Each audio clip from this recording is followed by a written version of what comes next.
Hello and welcome back. This is the audio of the weekly Recharge newsletter, and my name is Renee Mansfield, the founder of Wayward Wellness Coaching. If you have come across this through my podcast, Hustle Rebels, I welcome you to subscribe to the weekly Recharge newsletter that comes out every Wednesday, where you'll be able to listen to an audio or you can read it in your email, and I will have the link in the show notes. Otherwise, enjoy the audio version of the weekly Recharge. When your nervous system is trying to tell you something, the problem isn't always discipline, motivation, or productivity. Sometimes you're just lonely. Some of the things we'll cover this week are why pushing harder online sometimes makes loneliness worse, how your nervous system sends alarm signals long before burnout, the hidden cost of losing real-life connection and community, and a simple body scan to help you listen to what your system is actually asking for. If I'm being honest, I've been feeling pretty off this entire month. For most of February, I kept trying to figure out kind of what was wrong. Maybe my hormone levels were off. Maybe it's just the middle of winter. Maybe it's because Massachusetts feels like a frozen tundra this time of the year and the sun just disappears for months, which this year feels especially difficult for some reason. All reasonable theories, but none of them actually explained this current feeling. You can call it seasonal depression, but honestly, I'm familiar with that. I mean, I'm Buffalonian. But this is different. It feels deeper. It's more like a feeling of misalignment, that sense that no matter what I do with the business, nothing really seems to move the needle. Almost like fishing with great bait. The worms are good, the setup is right, and every once in a while you feel a nibble. Then another nibble. But when you reel the line back in, the worms are all gone, and somehow there's still nothing to show for it. So, like a good business person in 2026, I did what we're told to do. I pushed harder online. More posting, more content, more LinkedIn activity, more trying to get my face out there, because apparently that's the formula now. If you want to succeed, you must create content, build a personal brand, stay visible, show up online every day. So I tried to push through it. And the strange thing was, the harder I pushed online, the worse I felt. Not because the work itself was hard, it's just posting online. When you're used to a physical job, posting content as a job just sounds ridiculous. But because every time I logged off, the same feeling was just still there. And I guess I just didn't want to admit that this is what it was. Overwhelming loneliness.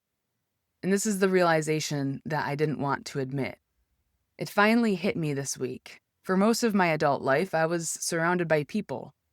When I worked at the fire station, every shift meant meeting new humans, sometimes at their worst moments, sometimes in chaos, sometimes in situations that none of us really asked for, to be honest.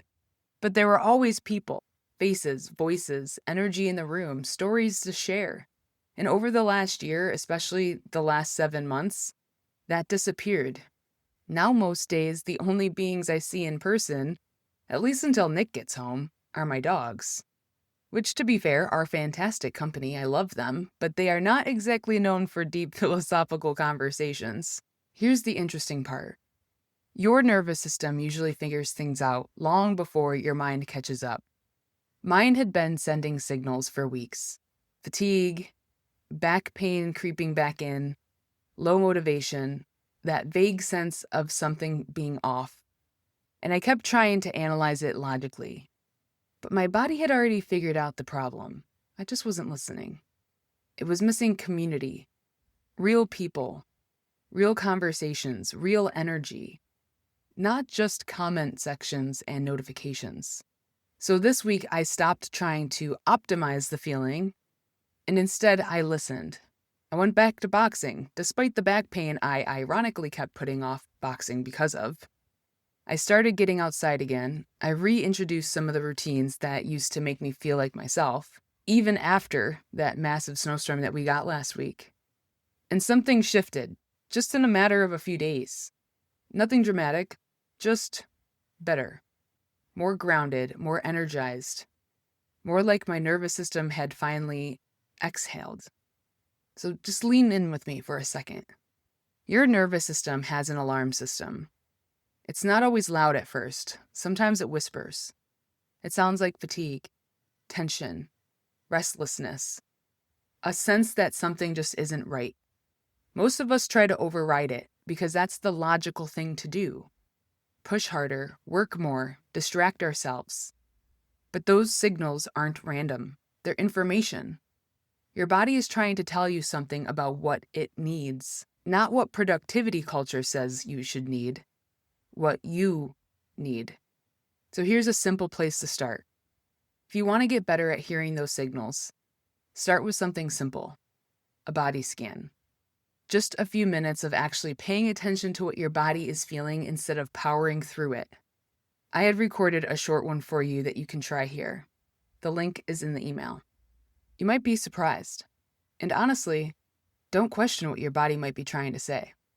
For me, it had been telling me to start my day with bone broth and a grapefruit, go back to boxing a few days a week, and prioritize more in-person connection, along with a few other things, like listening to my intuition more. Since I started doing those things, it has made a world of difference.